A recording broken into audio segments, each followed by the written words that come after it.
Here in Colorado, there are only a few natural disasters that one needs to be concerned with. Between landslides, flooding, and wildfires, wildfires take the center stage in terms of damage, life lost, and reoccurrence. If you're considering relocating to the Glenwood Springs area, the threat of being affected in some way by a wildfire is even greater. Wildfires can start by either natural causes or human causes, although the majority, about 90%, are human caused. These causes can range anywhere from a person carelessly flicking a cigarette butt to intentional arson. Natural causes are not as numerous, but still just as devastating and deadly.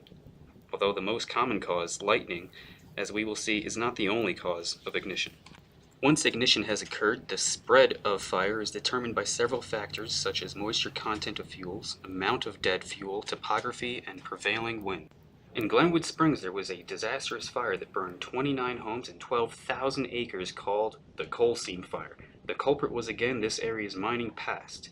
In 1910, a fire ignited in the mine shaft of South Canyon Mine. Even though it was sealed off, it quietly kept burning until one day on June 8, 2002, the fire breached the surface.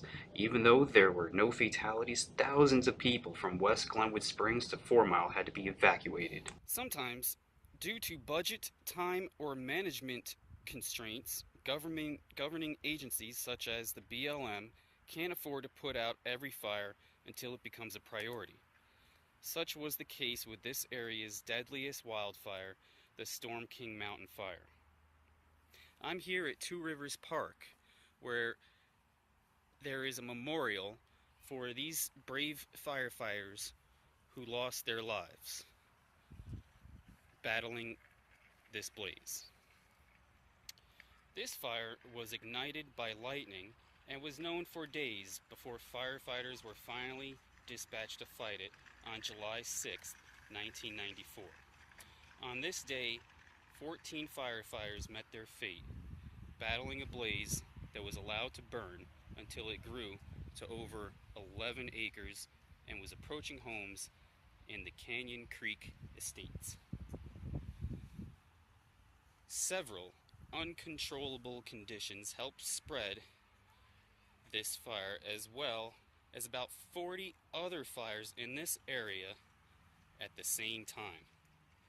Conditions like the live fuel moisture being at 125%, steep rugged terrain, and strong prevailing winds put unimaginable stress for fire managers as to where and how much resources to allocate.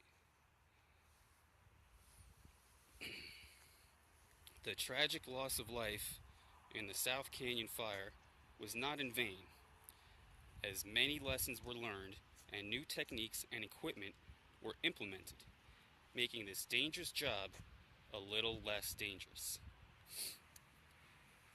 According to Bill Hannenberg, who worked for the White River National Forest in 1994, and now is Type 1 Incident Commander on the Portland National Incident Management Organization team, another improvement made after South Canyon was in the way fire agencies, both federal and local departments, communicate with each other and cooperate with each other.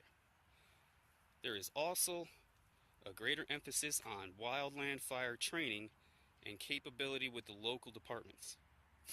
Furthermore, weather forecasting has greatly improved, and fire blankets have become standard issue equipment. So what can you do when a wildfire is on course to your home?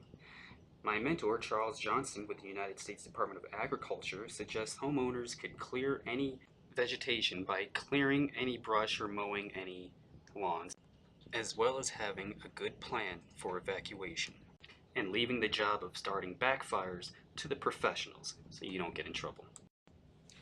If you're seeking refuge from other natural disasters, I hope you keep these facts in mind when deciding to relocate to the Western Slope.